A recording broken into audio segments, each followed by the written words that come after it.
Let's begin with a short story. After that, Erica and Margot will join the conversation. Hi there. Are you ready to listen to our story? Today, I want to take you on a journey, and we are not talking about a fun road trip. Instead, we are going to look at something that's happened to many of us: car trouble. Imagine this. You're driving home after a long day at work, or maybe you're on your way to an important meeting. Suddenly, your car starts acting up. You feel the engine sputtering, and then it just stops. You're stuck in the middle of nowhere with no idea what happened. How many times have you heard someone say, "My car died on me"? It's one of those moments when your heart skips a beat. It can be so frustrating, right? Your car, which you trust to get you from point A to point B, suddenly lets you down. But what do you do when this happens? First, you need to stay calm. Panicking won't help. Maybe you're lucky enough to be near a mechanic, or maybe you'll have to call for roadside assistance. But no matter what, the experience is never fun. Let's break this down. The first thing that comes to mind when your car stops working is often the engine. Engines are complicated machines that power everything in your car.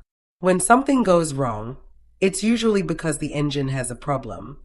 But it's not always the engine. Sometimes, it's something simpler, like a flat tire or a dead battery. Have you ever been in a situation where your car died on you? It's a very specific phrase. To say something died on me means it stopped working suddenly, usually when you were least expecting it. For example, my phone died on me, or my watch died on me. The same phrase can be used for anything that stops working unexpectedly. Now, what if the issue is more serious? What if the engine is overheating and you see smoke coming from the hood? This could mean something's really wrong with the radiator or the pistons inside the engine. In situations like this, you might hear a mechanic tell you, "The radiator's busted," or "The pistons are gone." But what do these terms actually mean? Well, let's start with the radiator. It's a key part of your car's cooling system. If your car starts to overheat, the radiator can start spewing steam. Yes, that's a real word. To spew means something comes out forcefully, like liquid or gas. In this case, steam is coming out, warning you that there's too much heat inside your car. Pistons are another important part of the engine. They move up and down, helping to power your car. If the pistons are busted, it means they are broken or not functioning properly. And that's a big problem. A busted engine can leave you stranded for a long time. At this point, you're probably feeling overwhelmed. But don't worry. We'll go through all the car parts and help you understand what's going on when your car breaks down. By the end of this story, you'll have all the vocabulary you need to talk about car trouble in English. So, let's get ready for the next part of the story. You'll learn even more useful phrases and words to help you navigate your own car problems with confidence. Now that we've set the scene, let's dive deeper into what happens when your car breaks down and how you can handle it like a pro. You've just learned about the radiator and pistons, but what happens next?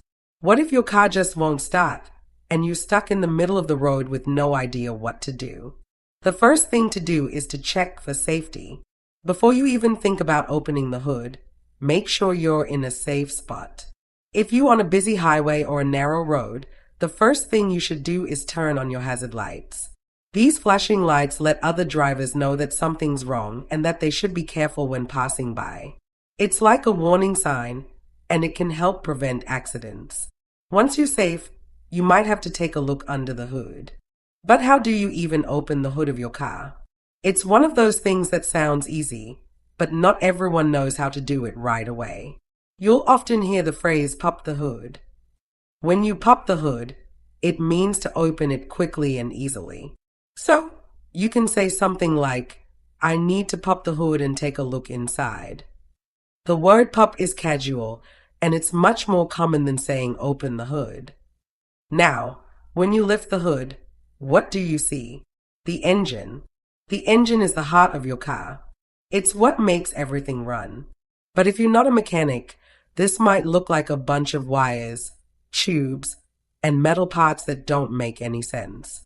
That's why it's a good idea to familiarize yourself with some basic car parts. One key part is the fuel pump. If you're having trouble starting the car, it could be because the fuel pump is busted. The fuel pump is responsible for sending gasoline from the tank to the engine. If it's not working, the engine won't get the fuel it needs to start, and your car won't run. When a mechanic says the fuel pump is busted, it's a clear sign that the problem is serious. Another part you might come across is the transmission. The transmission is what helps your car change gears. Without it, your car wouldn't be able to move smoothly from one speed to another. If the transmission is shut, it means it's broken or damaged beyond repair. In this case, your car might still be able to drive, but it could feel like it's stuck in one gear, and shifting gears could become a nightmare. Sometimes, your car might just overheat. If this happens, you could see smoke or steam coming from the engine. This is often a sign that the radiator isn't doing its job. The radiator is supposed to keep the engine cool by circulating water or coolant. But if the radiator is clogged or broken, the engine will get too hot, and you'll end up with that white steam coming out from under the hood. If this happens, don't try to keep driving. Pull over and let the engine cool down before you do anything else. At this point, you might need to call for help. In situations like this, it's important to know a few phrases to help you talk to the mechanic or the roadside assistance team. For example, you could say, "My car is overheating," or "The engine is smoking. What should I do?" These phrases are simple and clear, which is exactly what you need in an emergency. Understanding these basic parts of the car will make it easier for you to explain your problem when you're speaking to someone, whether it's a mechanic, a friend, or a roadside assistance service. You'll feel more confident and be able to get the help you need quickly. All right, now that you've got your car safely off the road and have identified the problem, it's time to start thinking about repairs. But where do you go from here? If you're like most people, you probably don't have the skills or tools to fix your car yourself. So, your next step is to contact a mechanic. You might feel overwhelmed at first, but don't worry. It's actually pretty simple when you break it down. The first thing you need to do is decide whether you want to call for roadside assistance or drive your car to a mechanic.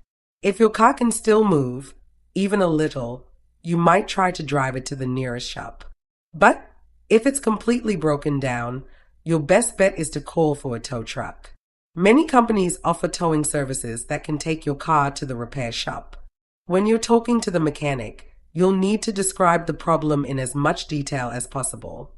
This is when your new vocabulary comes in handy. You might say something like, "The car started spewing smoke," or "The transmission feels like it's not shifting properly." These descriptions give the mechanic a better idea of what's going wrong. Now, here's an important phrase you might hear from the mechanic. "We need to order some spare parts." A spare part is an extra or replacement part that you need when something in your car breaks. Mechanics will often need to order spare parts if they don't have the exact ones in stock. You might have to wait a day or two for the parts to arrive, so be prepared for that. Another common phrase you'll hear is, "We need to take apart the engine." To take apart something means to disassemble it, piece by piece. If the mechanic tells you they need to take apart your engine, it means they'll need to remove parts, check everything carefully, and fix or replace what's broken. But what happens if the mechanic tells you that your car needs some expensive repairs? It's never a fun conversation to have, but it's a reality of car ownership. Mechanics will sometimes give you an estimate of how much the repair will cost, and you might be shocked by the price. If you're on a budget, it's a good idea to ask for a second opinion or get quotes from other shops to compare prices. Let's say the mechanic calls you and tells you that your car is going to need 2 weeks to get fixed. That's a long time. What are you supposed to do without your car?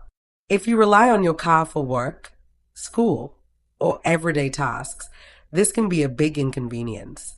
This is when you might need to look into renting a car or asking a friend for a ride.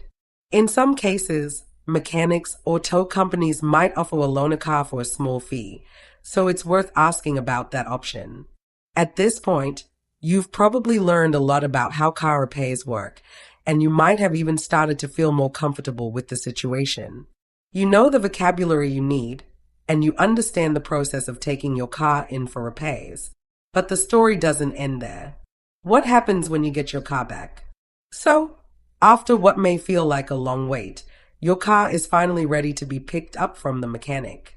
This is the moment you've been waiting for, but before you drive off, it's important to check a few things. You don't want to get into your car and drive off only to realize that something still isn't right. First, when you arrive at the mechanic shop, you'll probably speak with the technician who worked on your car. A common phrase you'll hear from them is, "We've finished fixing it. The engine's good to go." This means that the repairs are complete and your car should be running smoothly again. But don't just take their word for it. Take a moment to ask some follow-up questions to make sure everything is in order. One important thing to ask is whether the repairs came in under the original estimate. Sometimes, mechanics find additional problems once they start working on a car, and this can raise the cost of repairs. So, it's always a good idea to confirm the final cost before handing over the payment. You can ask, did the repairs cost more than you expected? Or are there any additional charges I should be aware of? Next, you'll want to take a look at the work that's being done. For example, if your car's radiator was repaired, ask to see the parts that were replaced. The mechanic might show you the old parts, explaining exactly what was wrong with them. This will give you a better understanding of what was fixed. You might hear the mechanic say, "We had to replace the radiator because it was cracked," or "the fuel pump was completely busted, so we installed a new one." Knowing exactly what was repaired will help you feel more confident that the job was done properly. When you're ready to pay, you might hear the mechanic say, "The total is $500, including parts and labor." Labor refers to the time the mechanic spent working on your car, while parts are the replacement components. In this case, the labor charge might be more than the cost of the parts. Don't be afraid to ask for a breakdown of the charges if you're unsure about anything. You can say, "Could you give me an itemized bill so I can see the cost of parts and labor separately?" Once the payment is sorted out and you've received your receipt, it's time to get in your car and drive away. But before you go, take a moment to check a few key things. 1. Start the car. Is the engine running smoothly? Listen for any strange noises or unusual sounds that might suggest something is still wrong. 2. Check the dashboard. Are any warning lights still on? If the check engine light is still glowing, that's a red flag, and you should immediately take the car back to the shop. 3. Drive it around. Take the car for a short test drive to see if it feels normal. Does it accelerate smoothly? Are the gears shifting properly? If everything feels right, then you're good to go. If everything checks out, you can finally breathe a sigh of relief. It feels great to have your car back, especially when you know it's been properly repaired. But remember, regular maintenance is key to keeping your car in top condition and avoiding these kinds of breakdowns in the future. In fact, after this experience, you might want to set up a regular schedule for maintenance. You could say, "I need to make sure my car gets checked every 6 months, or I'll take it in for an oil change soon." Regular checkups can prevent small problems from turning into bigger, more expensive issues. Now that your car is back in your hands and running smoothly again, it's time to think about how you can prevent future breakdowns. Car trouble can be stressful and costly, but with regular maintenance and a little attention to detail, you can keep your vehicle in great shape for years to come. So, what steps can you take to avoid the same problems from happening again? First, let's talk about regular oil changes. Oil is the lifeblood of your engine. It keeps all the moving parts lubricated, helping the engine run smoothly. If you don't change your oil regularly, it can get dirty and thick, causing the engine to overheat or wear out prematurely. Most mechanics recommend changing your oil every 3,000 to 5,000 miles, depending on the type of oil your car uses. So, it's a good idea to set a reminder on your phone or mark it on your calendar to ensure you don't forget. Along with oil changes, It's also important to check your car's air filter. The air filter helps prevent dirt and debris from entering the engine, and if it gets clogged, it can reduce the performance of your car. If you notice that your car is using more gas than usual, or if it seems to be struggling to accelerate, it could be a sign that your air filter needs replacing. You can usually replace it yourself, or you can have a mechanic do it during your next service appointment. Another key component to keep an eye on is your tires. Tires are the only contact your car has with the road, so they play a big role in safety. You should check the tire pressure regularly, because underinflated tires can cause poor fuel economy and uneven wear, while overinflated tires can lead to blowouts. Most gas stations have free air pumps where you can check and adjust your tire pressure. And don't forget about tire rotation. Tires weigh differently depending on where they are on your car, so rotating them every 6,000 to 8,000 miles can help extend their lifespan. Brakes are another area that require your attention. If your brakes are making a squealing noise or if the pedal feels soft when you press it, this is a sign that your brake pads might need replacing. Don't ignore these signs. A brake failure can be very dangerous. It's a good idea to get your brakes checked every year, or sooner if you notice any unusual sounds or behavior. Of course, your car's battery is another important part that needs attention. The battery powers everything in your car, from the lights to the engine. If your car is having trouble starting or if the lights seem dim, it could be time for a new battery. Most car batteries last between 3 to 5 years, so keep track of when yours was last replaced. It's a good idea to check the battery terminals for corrosion, and if you see any, clean them off with a wire brush to ensure a strong connection.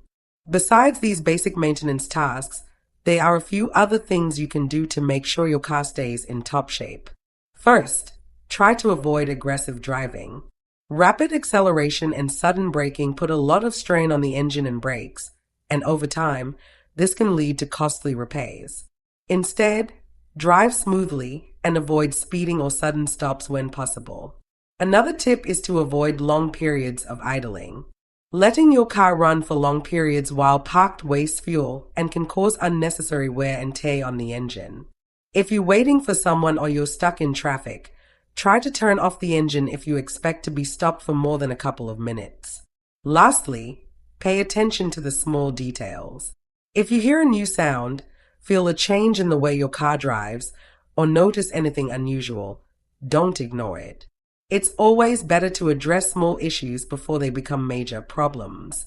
For example, if you notice a strange noise coming from the engine, you could say, "I hear a weird sound from the engine.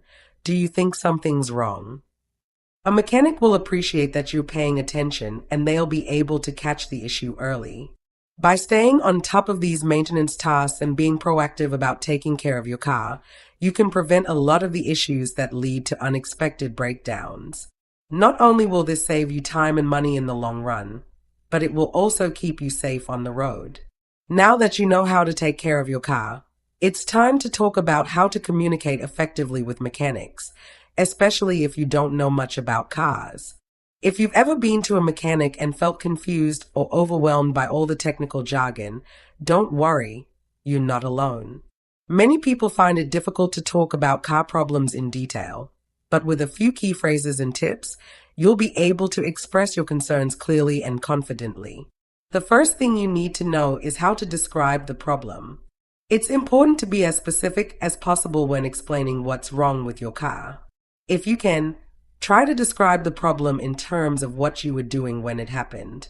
For example, instead of saying, "My car isn't working," you could say, "My car suddenly stopped while I was driving on the highway and now it won't start." This gives the mechanic more information about when the issue occurred and what might have caused it. If your car is making a strange noise, it's helpful to describe the sound.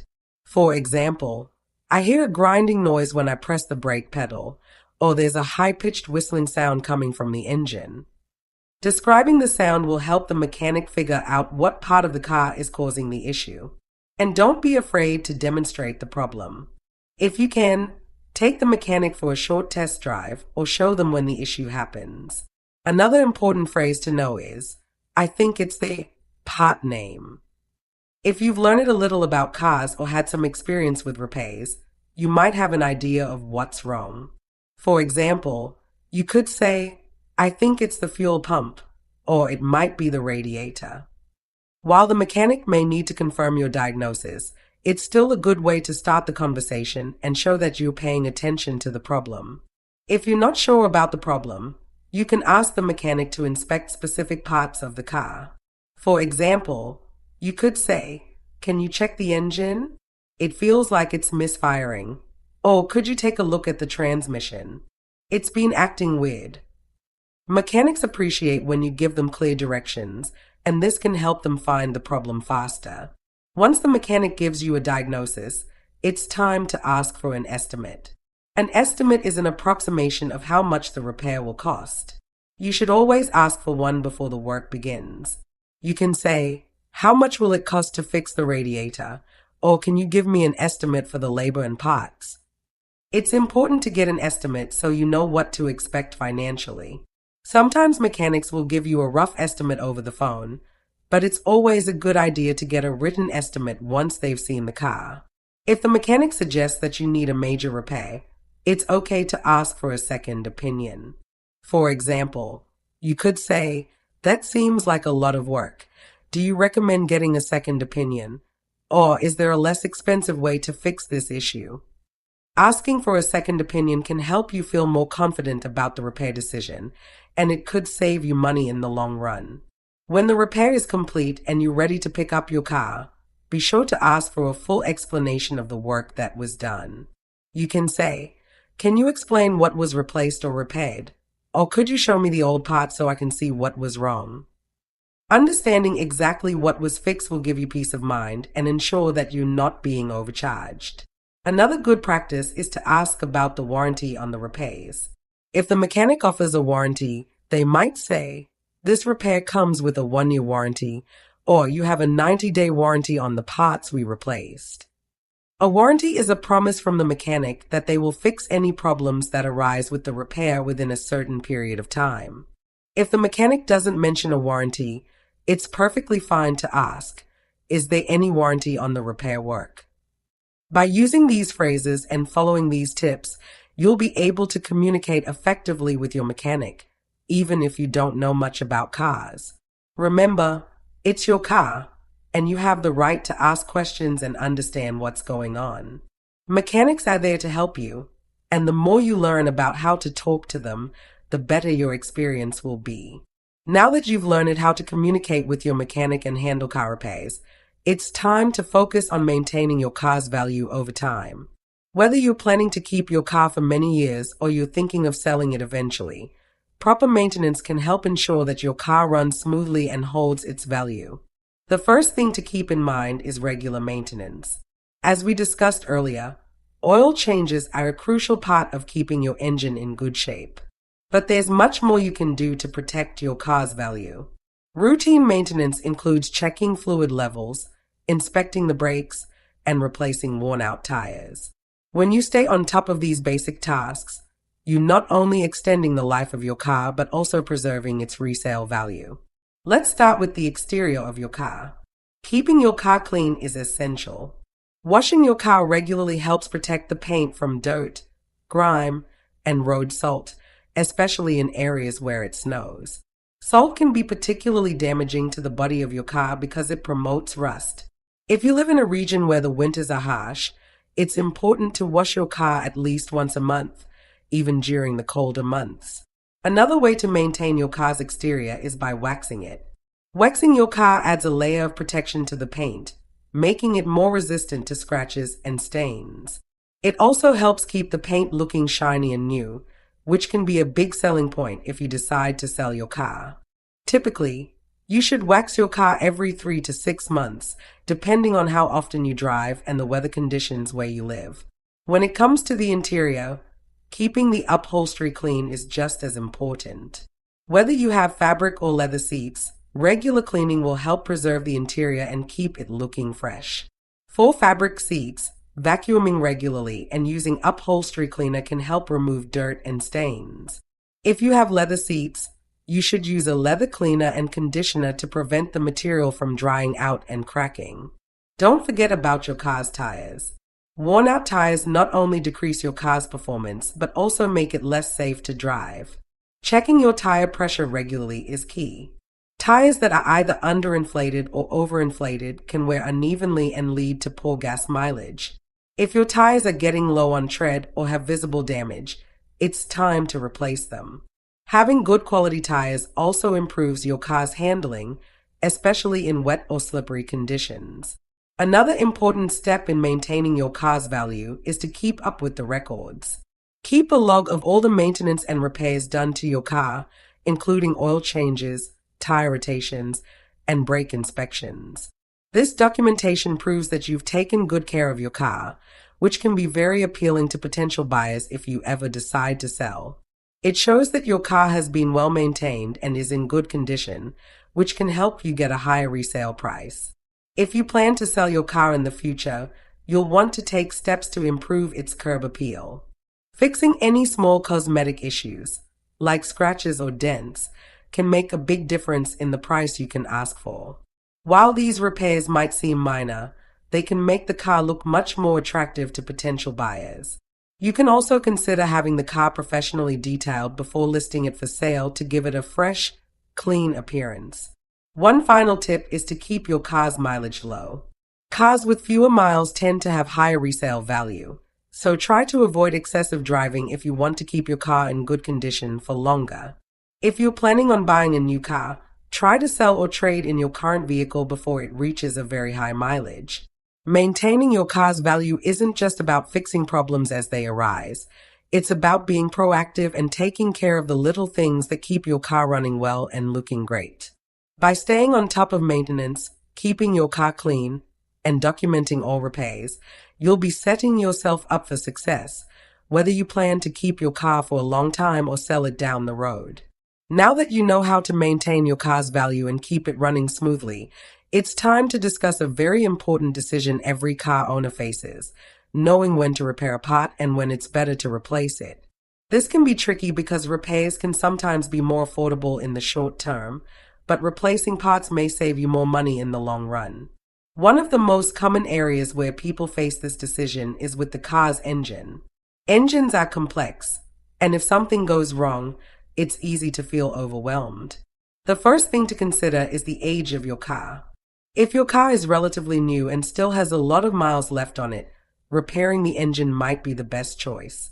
For example, if your car is just a few years old and the engine starts having issues, a repair might fix the problem and allow you to keep driving the car for many more years. However, if your car is older and has high mileage, it might be more cost-effective to replace the engine.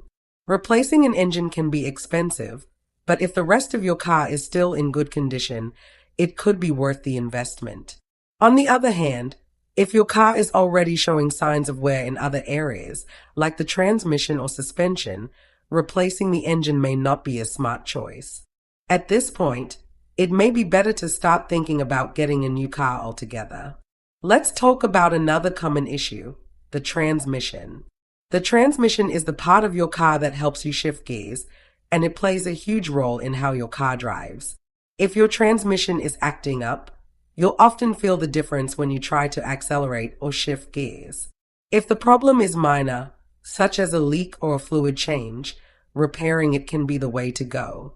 However, if the transmission is slipping, making grinding noises, or failing to shift properly, it might be time to replace it. Transmission repairs can be expensive, so before committing to a repair, make sure to get a full diagnosis from the mechanic to understand the extent of the damage. Another part of the car that you'll need to decide whether to repair or replace is the exhaust system. If you hear strange noises, such as rattling or a loud exhaust, it could mean that your muffler or exhaust pipe is damaged. Sometimes, a small hole in the exhaust system can be patched with a simple repair. But if the damage is extensive or the muffler is rusted, replacing the exhaust system might be more cost-effective.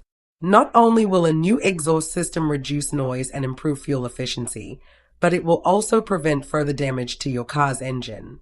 Brakes are another area where repairs versus replacements come into play. If your brake pads are worn down, it's usually a straightforward repair to replace them. Brake pads wear out over time, and they are relatively inexpensive to replace. However, if you're hearing screeching sounds or feeling vibrations when you apply the brakes, it might be a sign that there's a bigger issue. In some cases, the brake rotors may need to be replaced as well. If your car has extensive brake problems, such as worn-out rotors, replacing the entire brake system might be the best choice to ensure your safety. When it comes to tires, deciding whether to repair or replace is fairly straightforward. If you have a flat tire, it's often possible to repair it by patching the hole.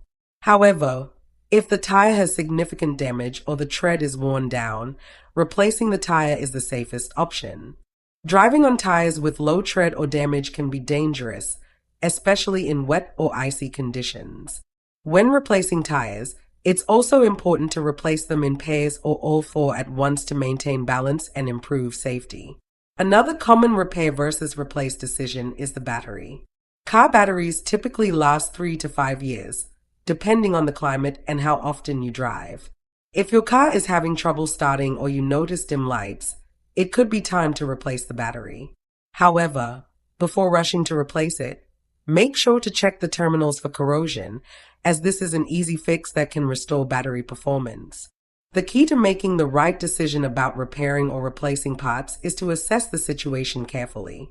Here are a few questions to ask yourself before making a choice. 1. How old is the car? If the car is old and has a lot of miles, it may not be worth spending a lot on repairs. 2.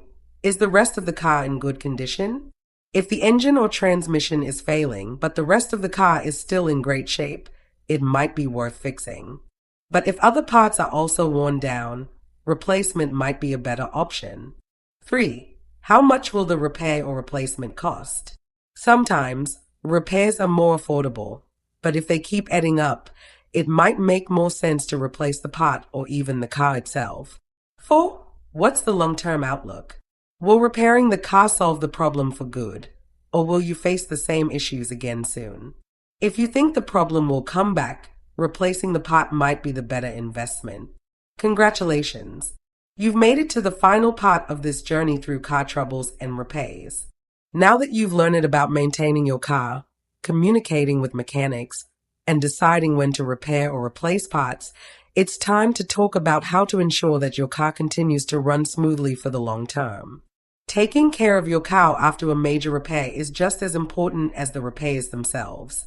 A common mistake many car owners make is neglecting their car after a big fix. Whether you've replaced a major component like the engine or just had a minor part repaired, it's crucial to keep up with regular maintenance and watch for any signs that the problem might return. The first step is to follow the mechanic's advice.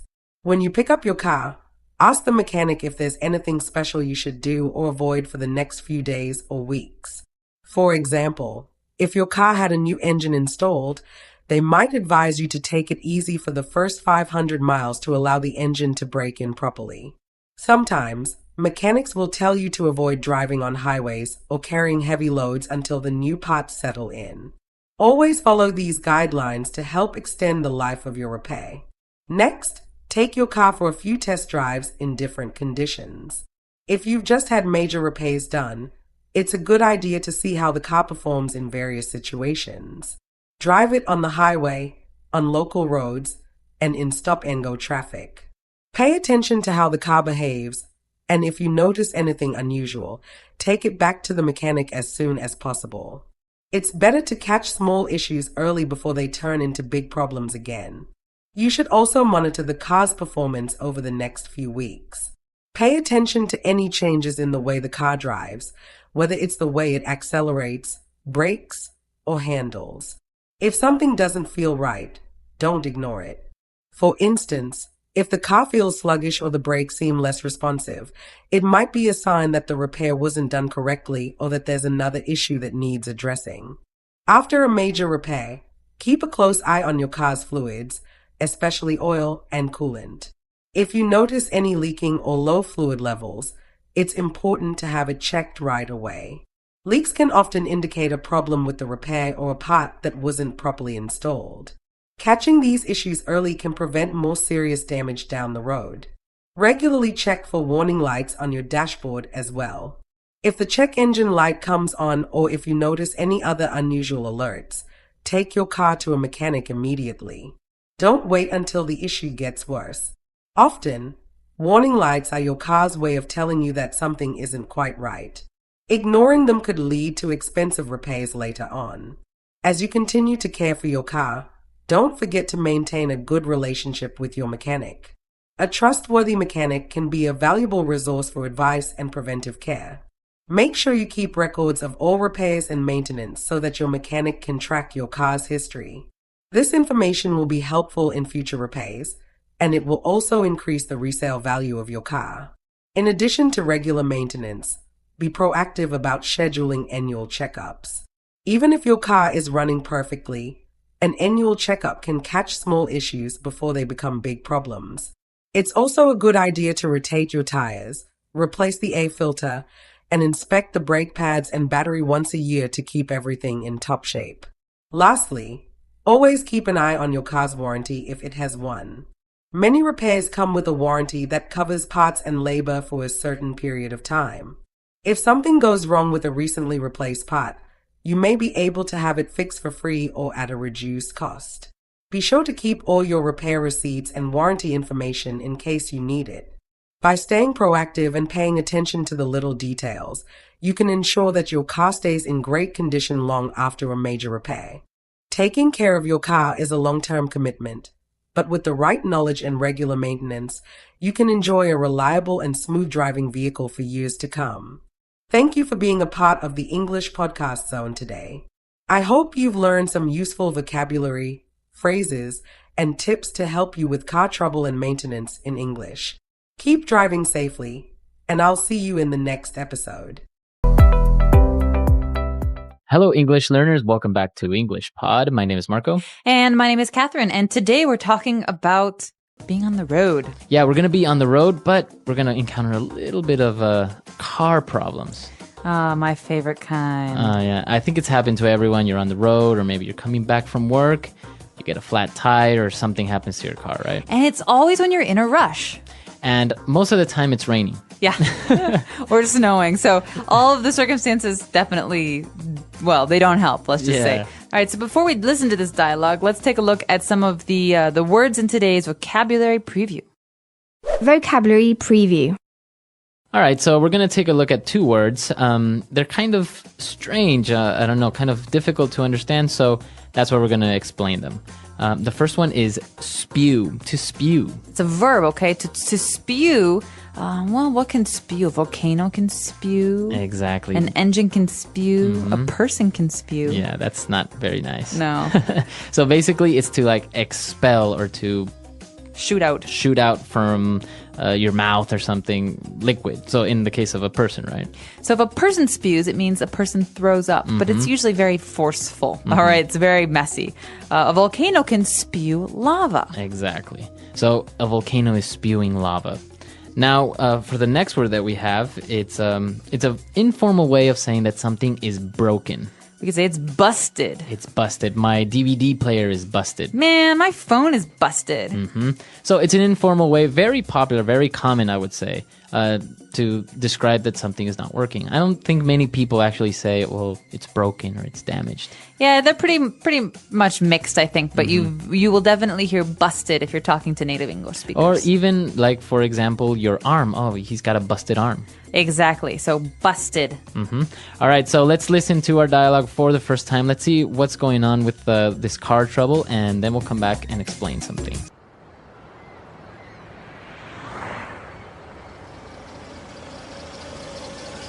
Howdy. Nice car. What seems to be the problem? I don't know. The stupid old car started spewing white smoke and it just died on me. Luckily, I managed to start it up and drive it here. What do you think it is? Not sure yet. How about you pop the hood and we can take a look?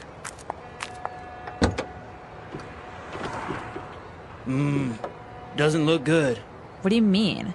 My daddy gave me this car for my birthday last month. It's brand new. Well, Missy, the white smoke that you saw is steam from the radiator. You overheated your engine, so now the pistons are busted, and so is your transmission. You should have called us and we could have towed you over here when your car died. Ugh, So, how long is this going to take? An hour? I'm afraid a bit more than that.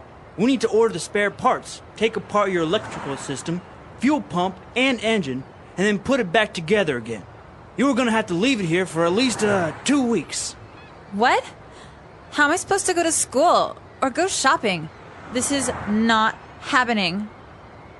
So if I were the mechanic, I would not be very happy to be dealing with someone like this girl. I think it's well, maybe it's a little bit stereotypical that we put it as a girl, because guys and girls, so many people don't know anything about cars or mechanics. Right? And in the States, there's a lot of female mechanics too, so it's it's mixed. Yeah. But definitely it's something that happens all the time, and probably the mechanic will overcharge her as well, because apparently she doesn't know what she's doing. And that's one of the reasons we want to give you the vocabulary to deal with these situations. So let's look at some of those car words in today's language takeaway. Language takeaway. All right, so we're going to take a look at very specific words related to cars and the engines and everything. So let's start with the first one. Radiator. Radiator. All right, so the radiator of the car. So a radiator is something that you normally find in the front of the car near the engine. It usually gets very, very hot, right? Yeah. So one of the big issues is radiators getting too hot because there's no way to cool them down. Mm-hmm. So if you live in a place that's very hot, the radiator keeps your engine cool because it has water in it. So if it overheats, or maybe you didn't put enough water in there, then it'll start spewing steam, like in this dialogue. And if you have a problem with your radiator, you could actually do a lot of damage to your engine, which is why this is important. Exactly, and that's what happened in this dialogue. So a radiator. Now, because the radiator wasn't working well, it overheated the engine, and he said they had some busted pistons. So broken pistons. Pistons are important because they're kind of like valves that go up and down. Right. So inside your engine, you have mini explosions, and the pistons move up and down, and that's what actually moves your car. Right. And so pistons in general are things in mechanics. So like a trumpet has pistons, things that go up and down and that allow for the flow of Air or something like that. Very good. So that's a piston. And well, another very common mechanic term is the transmission. All right, so the transmission, what happens if your transmission dies? Can you still drive? You basically can't move, or maybe you only have 1 gear or 2 gears. All right, so think about transmission as coming from the word to transmit. That means to transfer, right? So this is the part of the car that transfers energy or the power to actually move the car. So the transmission.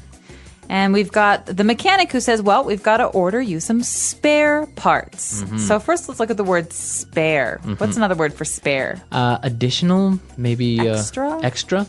Right, so spare means extra. Parts are, well, pieces.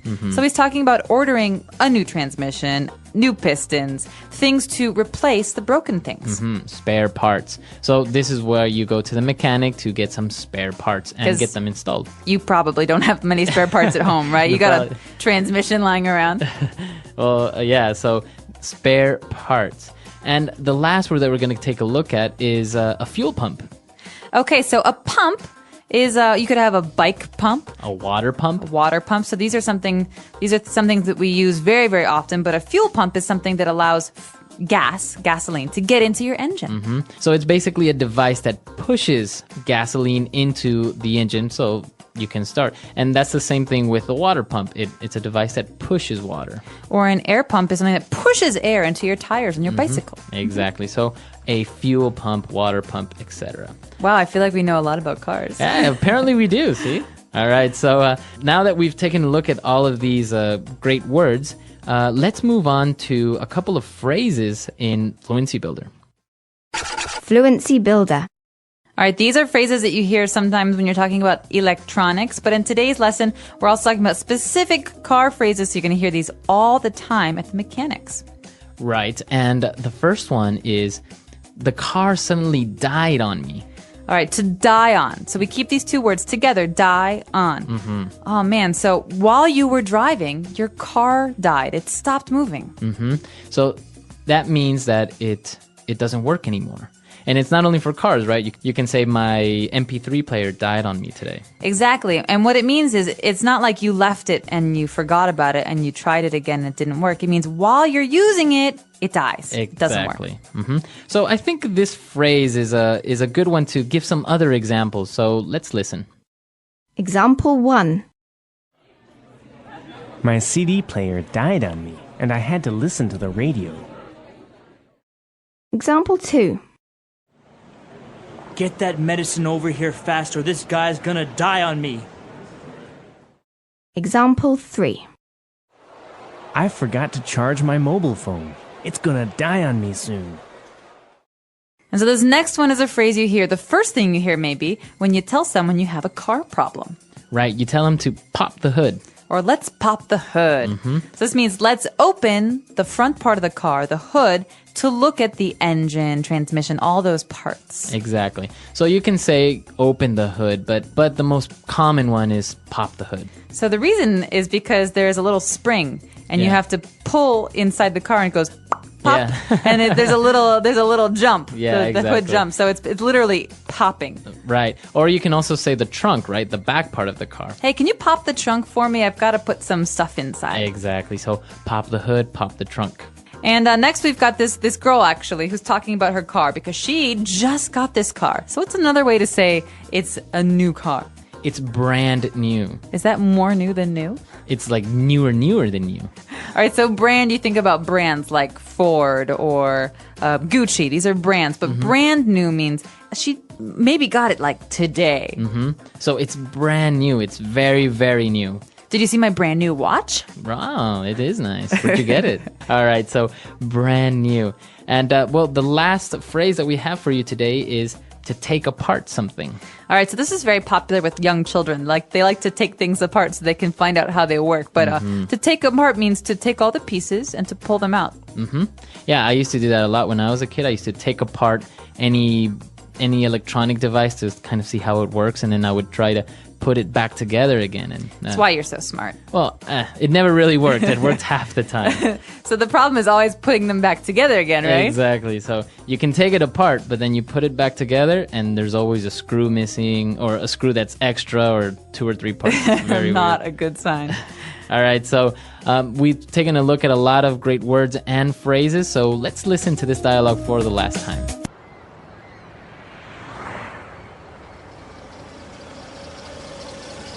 Howdy, nice car. What seems to be the problem? I don't know. The stupid old car started spewing white smoke and it just died on me. Luckily, I managed to start it up and drive it here. What do you think it is? Not sure yet. How about you pop the hood and we can take a look?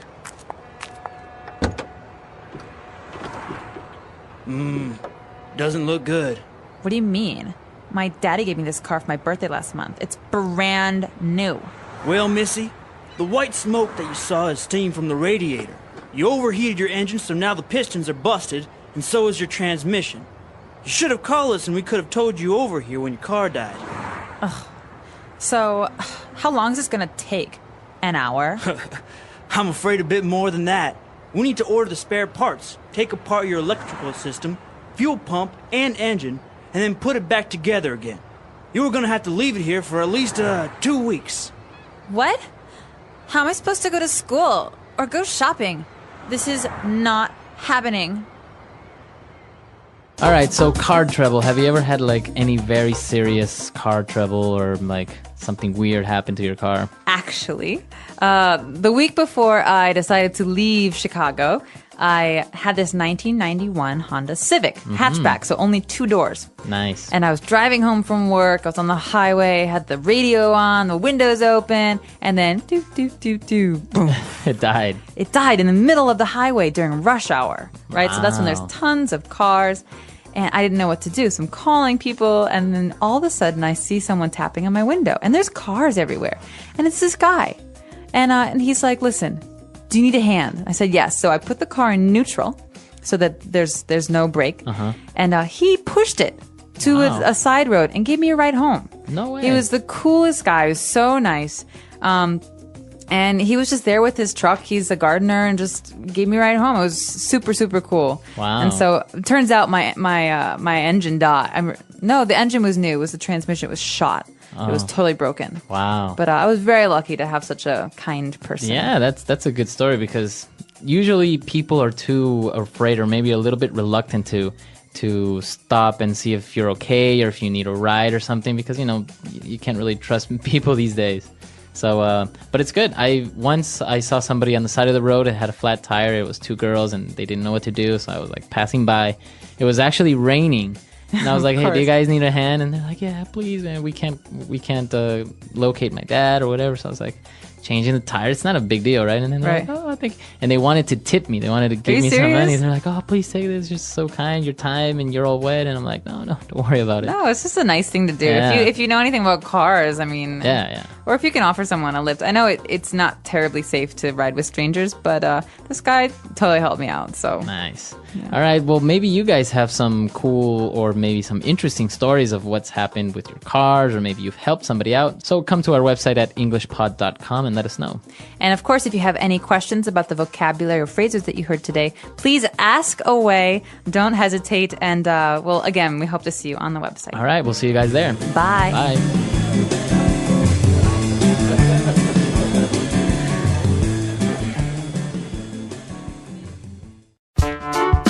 The English Pod Audio Review.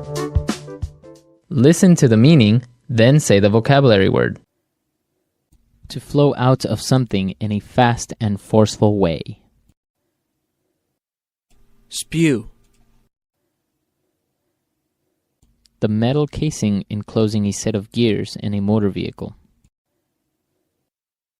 Gearbox. To stop working or running while in use by someone. Die on. A tubular acoustic device inserted in the exhaust system that is designed to reduce noise. Muffler. Broken. Busted. Control mechanism for keeping an automobile at a set speed. Cruise control. To remove all the pieces. Take apart. To pass after catching up with another vehicle on the road. Overtake. Introduces request or suggestion. How about? A device that is locked on the wheel of a car by the police to prevent it from moving. Boot. Let's try that faster. Broken. Busted. To flow out of something in a fast and forceful way.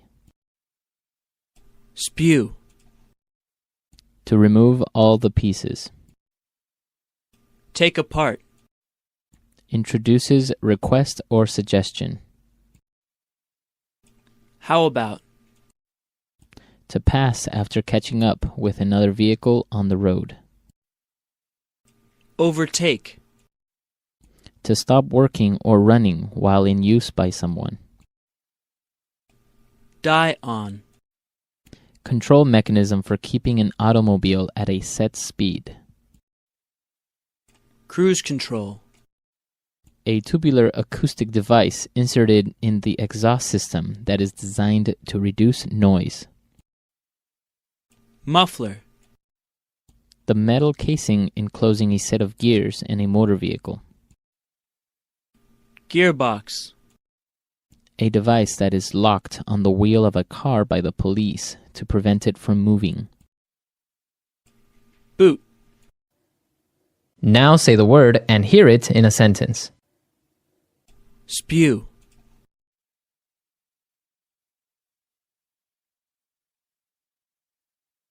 Everyone in the village was evacuated when the volcano started spewing lava.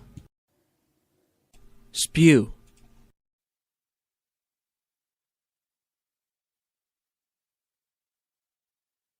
After 10 hours of constant interrogation, the suspect finally spewed the truth. Spew.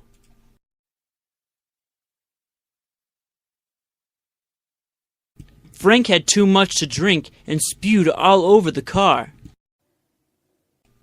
Die on.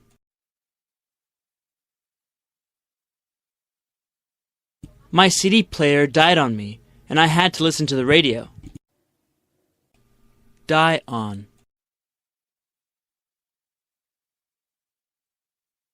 Get that medicine over here fast, or this guy's gonna die on me. Die on.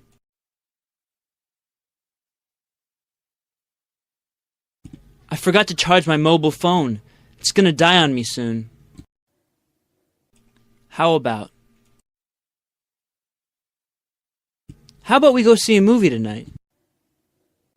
How about? How about you be quiet and let me do my job? How about?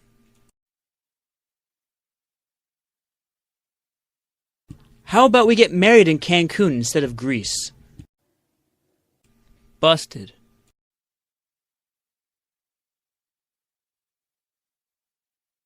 We were playing baseball in the backyard, and I accidentally busted a window. Busted. Mike was in a car accident and busted his rib and arm. Busted.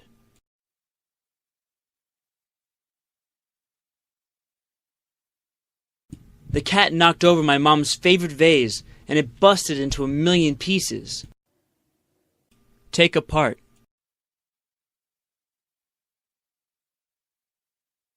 Once I'd taken the clock apart, I couldn't fit the bits together again. Take apart.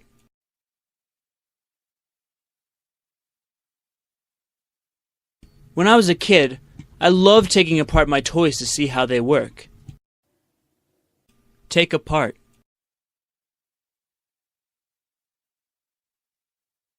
This book shows you how to take apart electronic devices and gadgets.